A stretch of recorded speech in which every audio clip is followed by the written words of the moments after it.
the scene. He's got the voice that's mean, asking those questions that you never seen. He's got that fire, burning bright and clean. Andrew Keen making waves, break the routine on the Keen on show. He brings the heat, asking the minds, digging deep till they bleed. No sugar-coated truths, no lies to deceive. Andrew Keen, the master of the interview beat. He's got the knowledge, he's got the flair, challenging ideas with a fearless stare. With every question, he's uncovering what's there. Andrew Keen, a truth seeker, he's aware.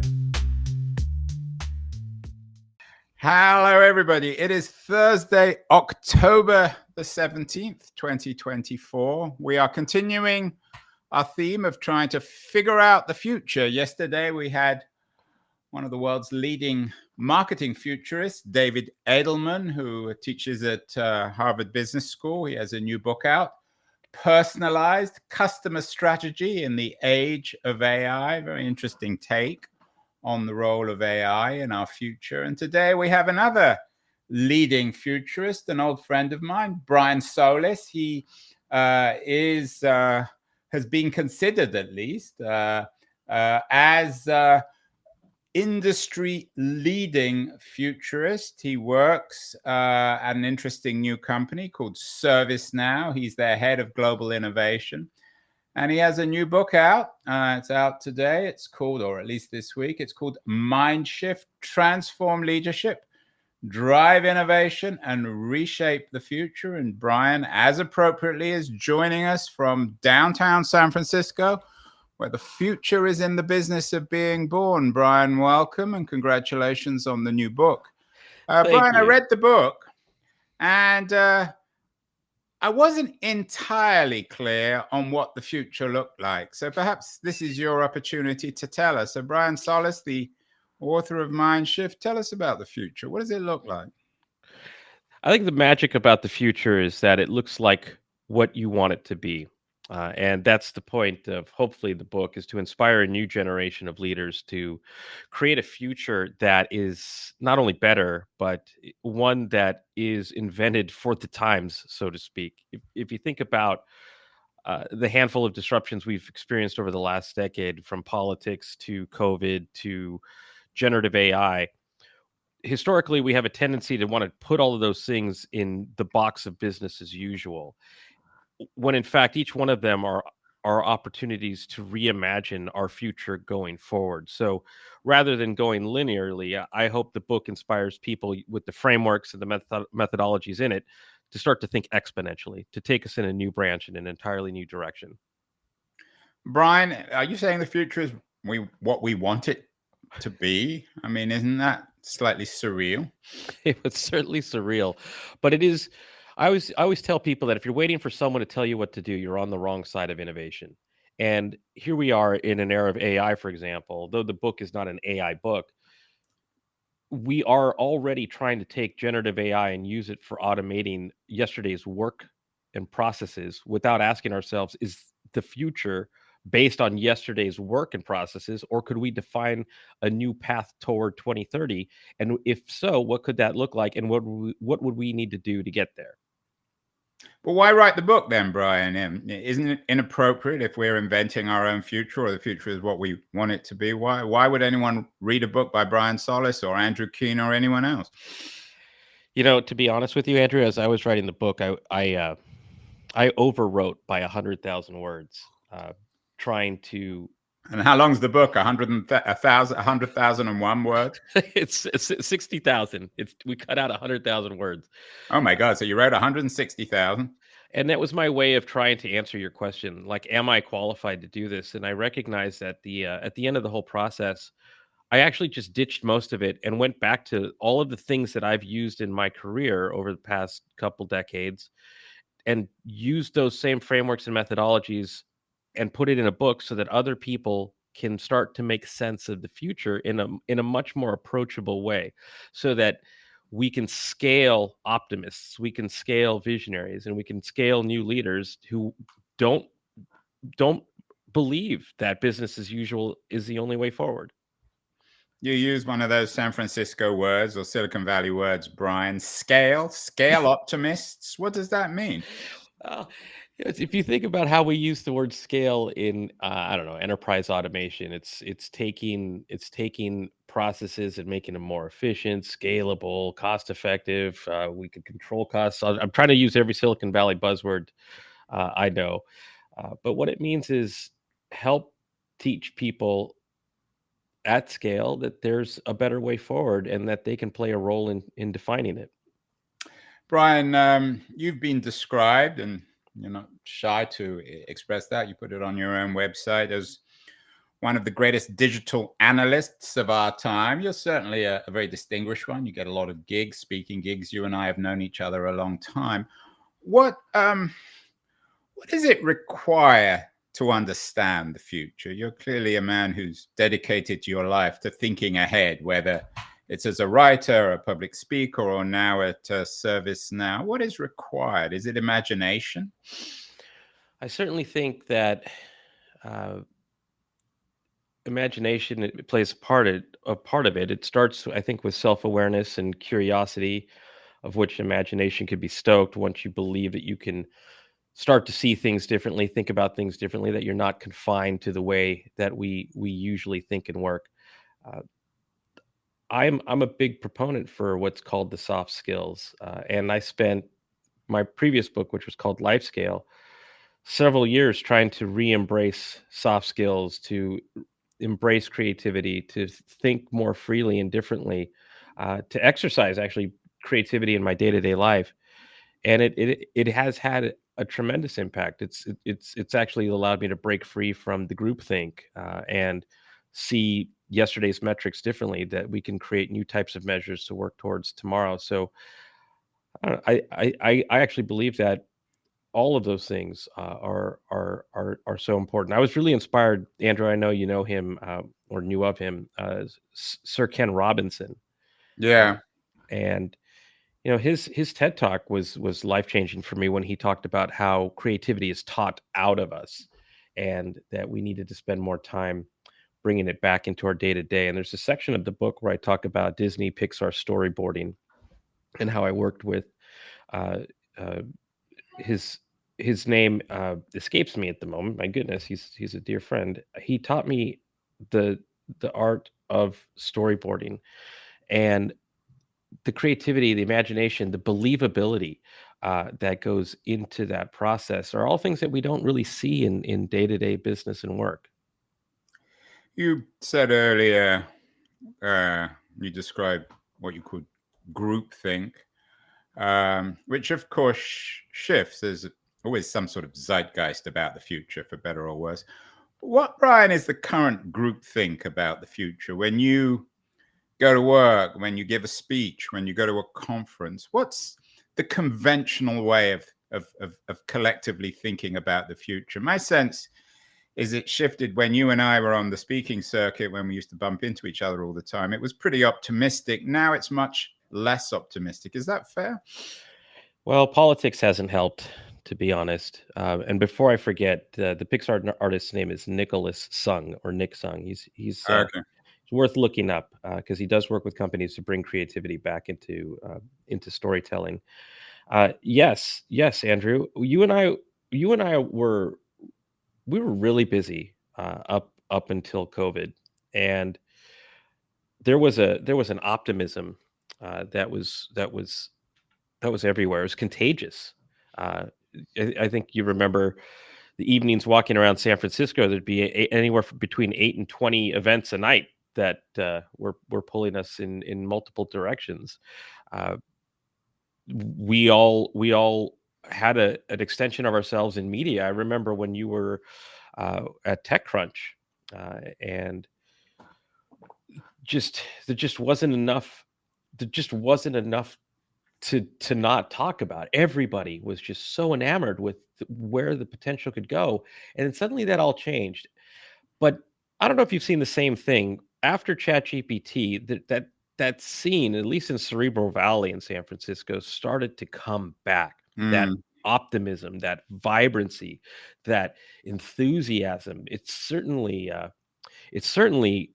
it's certainly not like the last several years. So there's hope back in the valley again. But coming back to my question on groupthink is, Yes, sir. And I want to talk more specifically about OpenAI and Google and all the rest of it, all these AI, all this AI technology later in the conversation.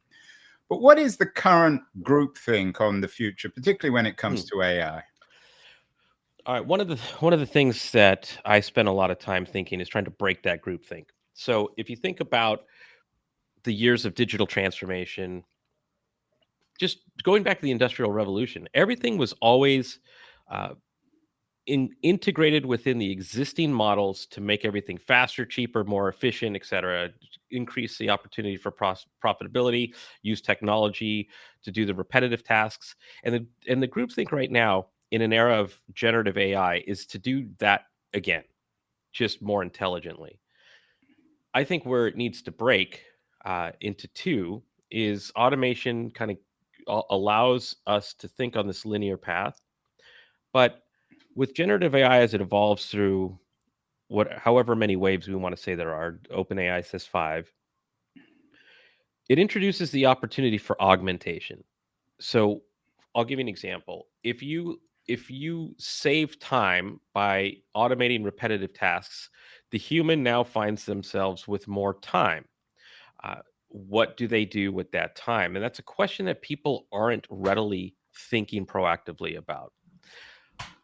IKEA is one of my favorite stories because they introduced a chat bot for customer service called Billy. Billy was so effective at frontline customer engagement that it solved, I think it's about 57% in the first instance. So that freed up a lot of time for representatives. The company could have, in terms of group think, said we can eliminate those roles and have even more cost savings. Instead, they reskilled that workforce with things like interior design, turned that into its own business unit, and within the first year, it generated 1 billion of net new revenue. So you have this automation, and now you have augmentation with AI. The augmentation part is where groupthink isn't. What about personalization? That used to be a big buzzword. It's what David Edelman writes about in his new book. Is all this new technology going to enable more personalization? And of course, with personalization, do we also have the problem of what some people call surveillance capitalism, of being watched all the time? Is that something that worries you about the future? Okay, the surveillance capitalism. Let's get there in a second. Let me address your personalization question first. They are connected, though, I think. Well, yeah, absolutely. Because if you and I talk about lemonade, I'm going to see that on Facebook in an hour. So, indeed, my favorite example of personalization with AI is Carvana, and it didn't try to surveil you. It didn't try to be creepy. What it did was it used its CRM combined with AI to understand who you are, where you live, when you bought a new car, what kind of car it was, essentially the types of personal traits and characteristics of which then they use to create a hyper personalized video campaign where AI created, I don't know how many millions of interpretations of one common video set that everybody got that was unique to them. And there's a video of it on YouTube. It's really fascinating. I think that type of personalization is there to make someone feel special, and I'd love to see more of that personalization. And if AI can make marketing or service more human, I'm all for it. On the surveillance side of things, I am not. I'm not. I do not want to feel like my relationship with technology is keeping tabs on me and using it against me, or not in my opt-in stance everywhere I go in a minority report like way. It's just that's not what I want to see. Brian, you're right about the future. And before we went live, you were telling me that you moved from San Francisco. You went and you've moved down to Southern California. You wanted to spend more time with your daughters. How has your shift in lifestyle. The book is, of course, called Mind Shift. How has that changed your approach to the future? I mean, often in these sorts of conversation, people talk about human versus technological values. Has your own narrative since 2020, has it shaped your notion of the future in Mind Shift? Yes, it has, and it's been in two phases. The first phase is the one where I decided to slow down, and that was through an experience in writing a book called Life Scale: How to Live a More Productive, Creative, and Happy Life.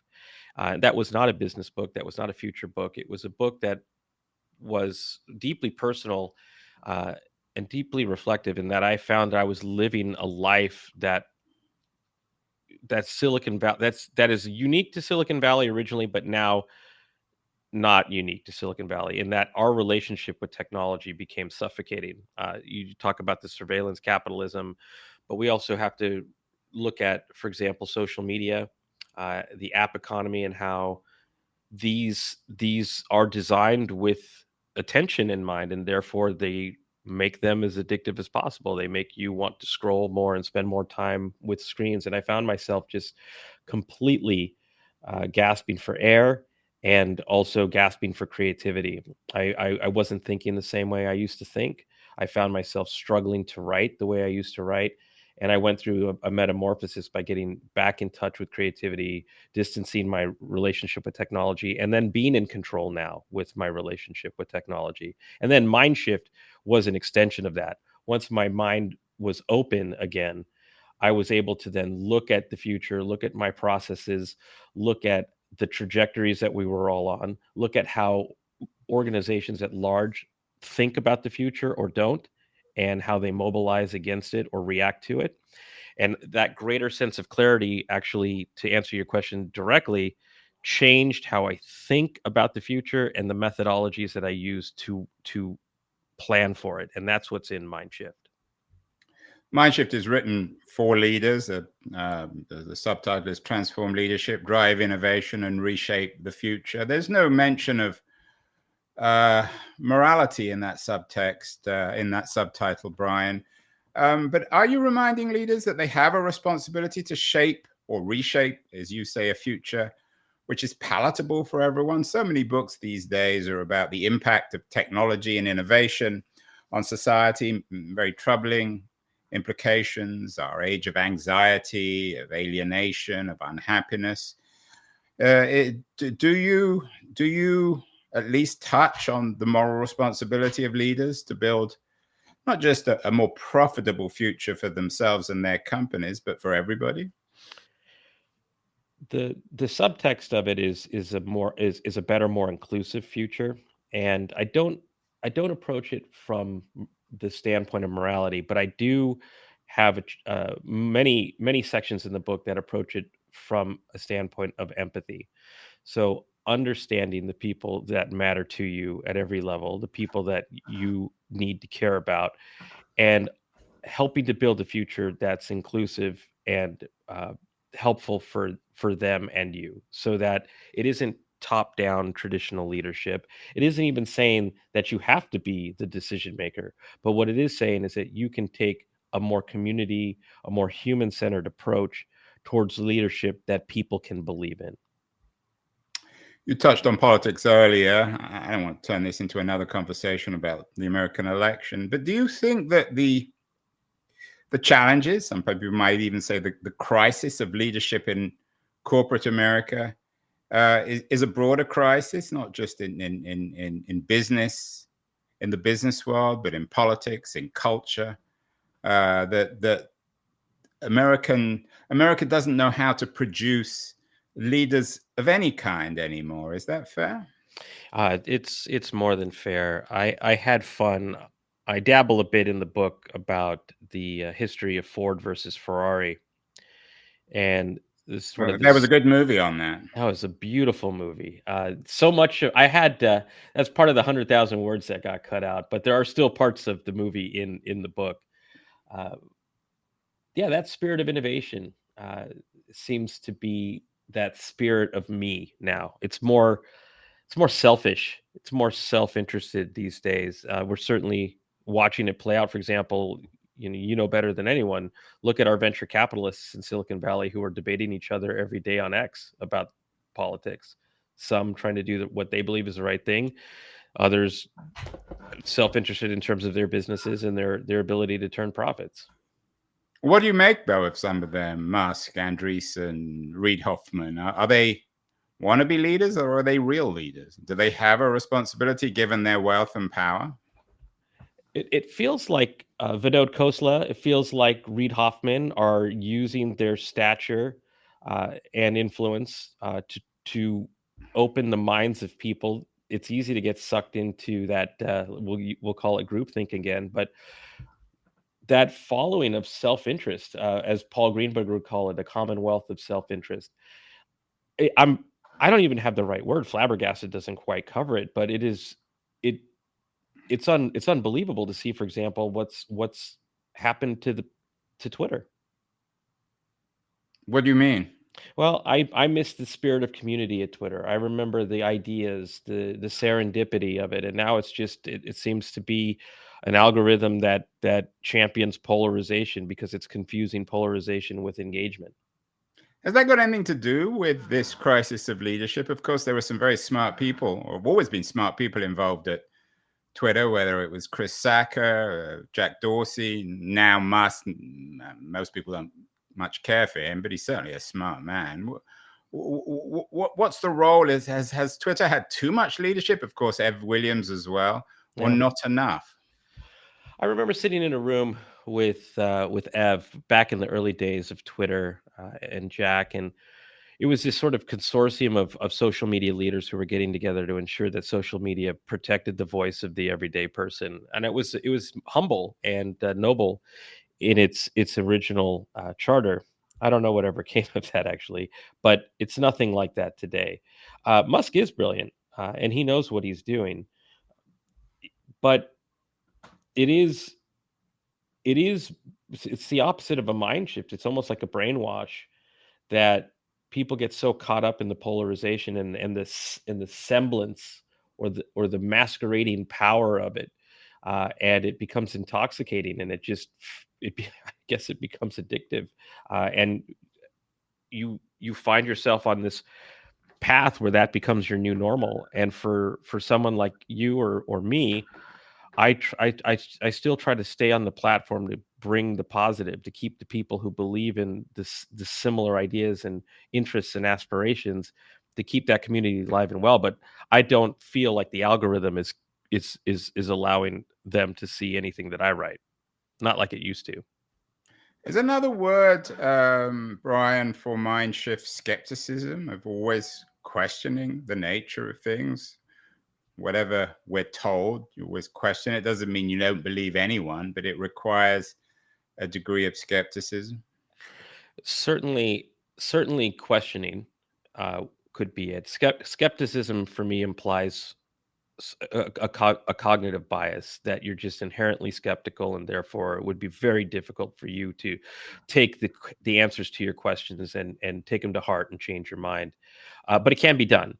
But I do believe in open-mindedness, questions. There's a part in the book that talks about a beginner's mind, which is a very special philosophy, in that it says in the expert's mind there are a few options, in the beginner's mind there are many options.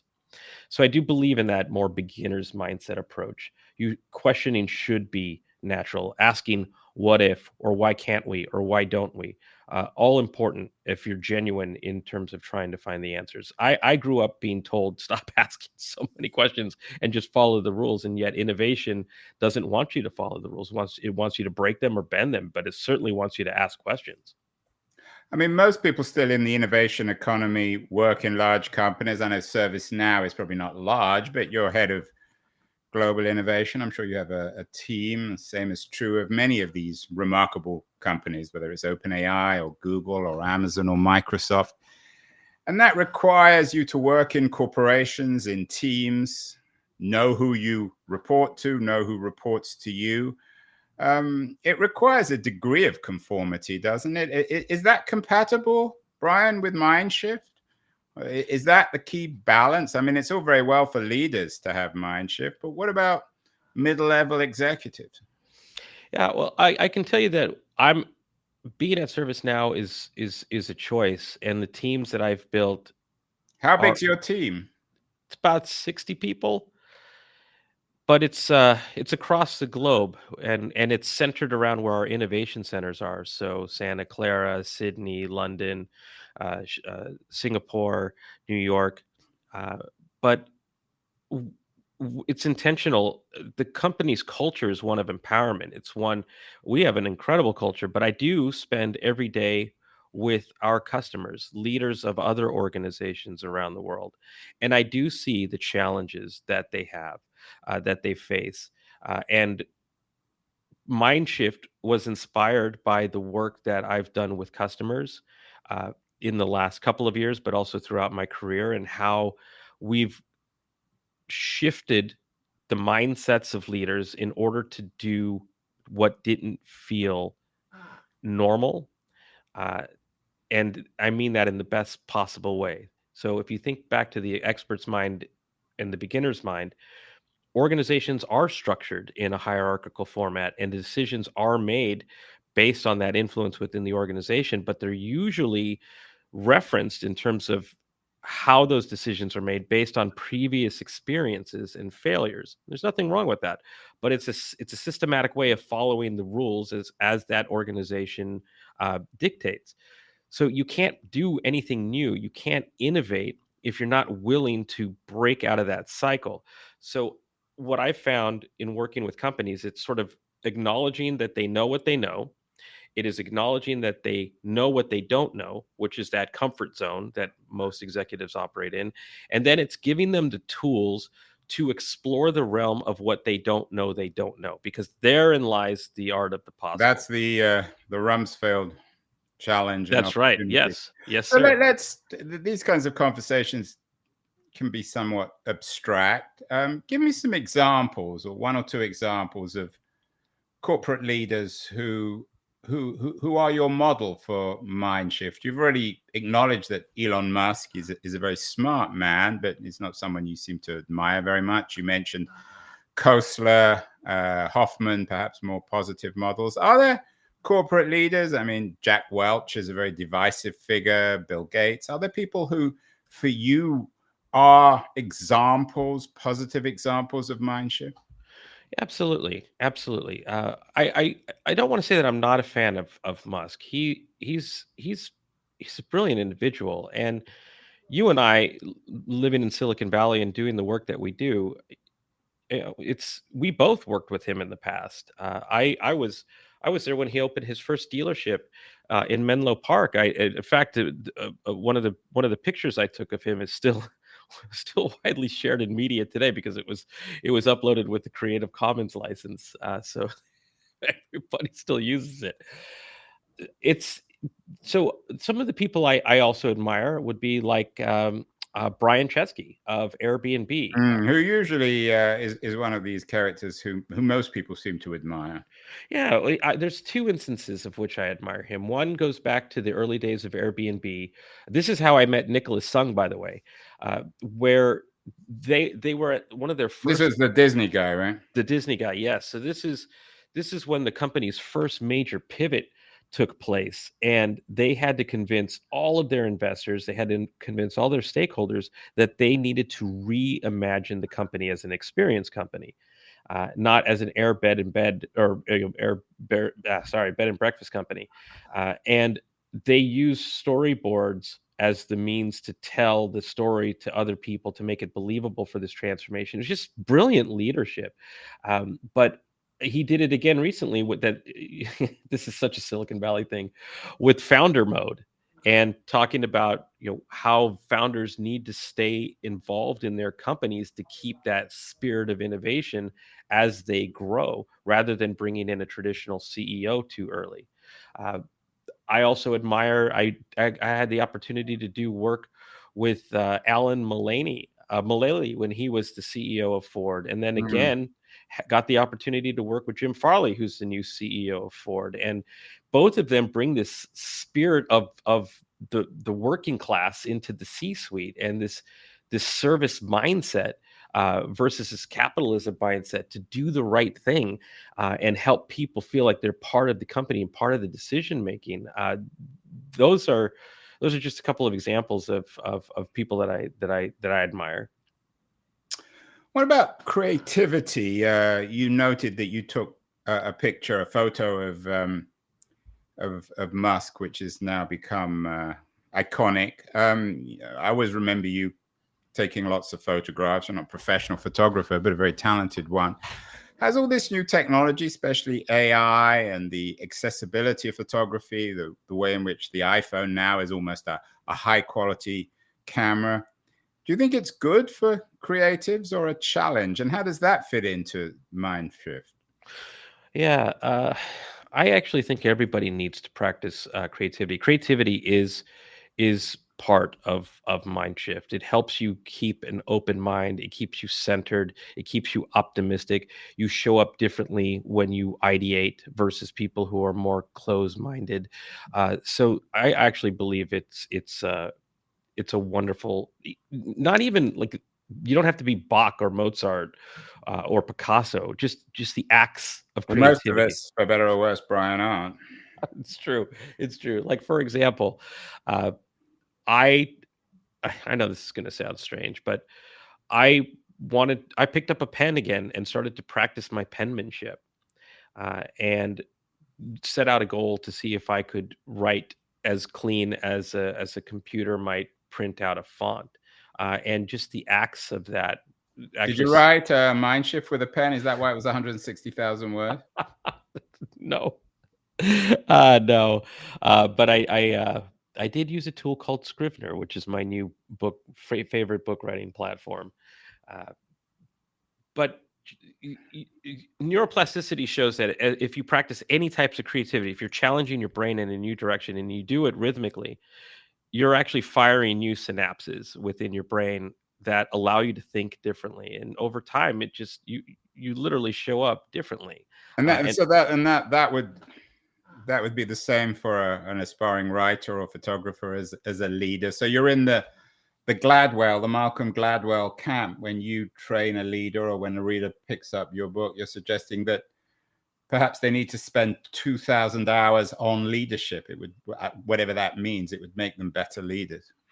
well, the practices in the book would make them better leaders, and to be ritualistic about it, like empathy, about research, about like, so for example, one of the things I talk about is how to gain a receiver's mindset, which is having a more open mind, so that as you see new trends, as you see things come up, the skeptic might say, oh, that's just a fad, or that'll never be a big thing, but the more open-minded individual might just put it on a sheet of paper of all the things that look interesting and pay attention to it a little bit more and see as it becomes, whether you use the hype cycle or whatever tool you use, see if it becomes a bit more meaningful to understand, so that you can start to scenario plan for the future, should that be a bigger deal than it appears today, or something that you methodically choose not to follow moving forward, but you make a choice about it.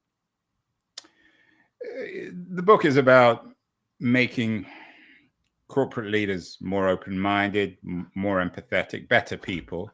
We have many examples in Silicon Valley. The best, of course, is Steve Jobs, who was a remarkably open-minded corporate leader with a great deal, in some senses, I guess, of empathy. But he wasn't a very empathetic person in his daily dealings with people. Certainly, his personal life was enormously complicated and controversial. In your view, can corporate leaders do this mind shift just in the office, or does it have to happen at home as well? I think it has to happen in life. You know you are a human being at home and work, and someone's I'm older, so I this really resonated with me Well, you're not yesterday. that old, Brian. somebody said somebody said, why does today feel like the Jetsons at home and the Flintstones at work? And that just really hit home. Yes, the book is about opening corporate leaders' minds, but it's also recognizing that it doesn't have to be today's leader. It could be anyone. It could be someone that reads the book that recognizes that the impact that they're making today isn't as great as they would like, and that they see a bigger, better opportunity for a future that's more inclusive, for a future that's more productive, and that they choose to then be the leader, whether that's starting their own company or whether that's advising the existing corporate leader to help open their mind, to give the gift of a mind shift to someone else. But the idea is to spread that to spread that practice far and wide so that more people are open in work and also at home. Brian, let's end with some AI conversation. As you said, it seems in Silicon Valley and San Francisco these days as if everyone's suddenly getting very excited again. History, in some senses, seems to be repeating itself. You've written about some of this new technology. Like me, you're very impressed with Google's Notebook LM. What aspect of AI do you think is most important in terms of mind shift? Will, in the age of AI, we even have minds, or will we be outsourcing them to platforms or technologies like Google's Notebook LM, or even perhaps more specifically OpenAI's O1 model that claims at least to be able to reason on its own? So here's a mind shift in action. After ChatGPT and the incredible series of waves of new tools and services that have hit us and hit us again, I started that newsletter to force myself to pay attention to the more notable trends, and to understand their impact in my life and in my work. And the I was forced to get a mind shift, because if you try to use them with your existing mindset, you're caught in a cycle of just iterative engagements. And so by that I mean, as I started to use these tools and be more open-minded in how I use these tools, I recognized that I started using them transactionally, which is pretty common. But now I use them with outcomes-based thinking. Like, what am I trying to accomplish, or what's possible? And then work my way backwards to the prompts to help me get there. That has been transformative in how I see these tools. And it's taught me to answer your question, that our brain is needed more than ever. Especially a more creative brain, a more open-minded brain, a more forward-thinking brain, a more augmented brain. In fact, Brian Romley, whom I know you know, said that perhaps it wasn't about AI at all. It was about IA, where it was this sort of enhanced form of intelligence, that we use AI to be smarter, better, more capable, almost as if we're wearing like a cognitive exoskeleton. So finally, is that what being, and you've written about this, is that what being irreplaceable in the age of AI? That's, of course, the great question, is how we're going to coexist with machines, how we're going to bring value to the age of smart machines. How does shifting your mindset, or what you call mind shift, how does that play into becoming irreplaceable, making sure that we actually have a role in this AI economy, Brian? Well, there's two things. One, I want to give credit to Pascal Bornet, who I know you know as well, who wrote a book called Irreplaceable, which focuses on this very topic. The I felt like I was making myself irreplaceable the more I used these tools, and I had to force myself to use them. So day one, I didn't know what I was doing other than just tinkering around. There's certainly no set of instructions that come with it. But over the course of now, what, a year plus, year and a half, uh, I I do now feel that I am irreplaceable. And now let's play that out, or becoming irreplaceable.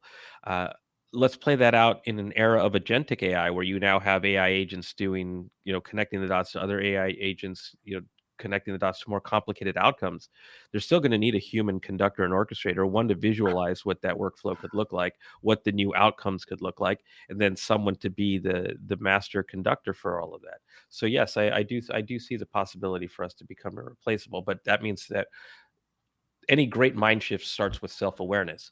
And going back to the I don't know what I don't know, then go help yourself find clarity in uncertainty. Well, Brian Solis, the author of Mind Shift, you're always irreplaceable in my mind. You have to come back on the show. Lots more to talk about. We're only in the early stages of this latest cycle of innovation around AI. Congratulations, Brian, on the new book. Keep well, and we'll talk to you in the not too distant future. Thank you so much. Thank you. Thank you very much. Can I step on the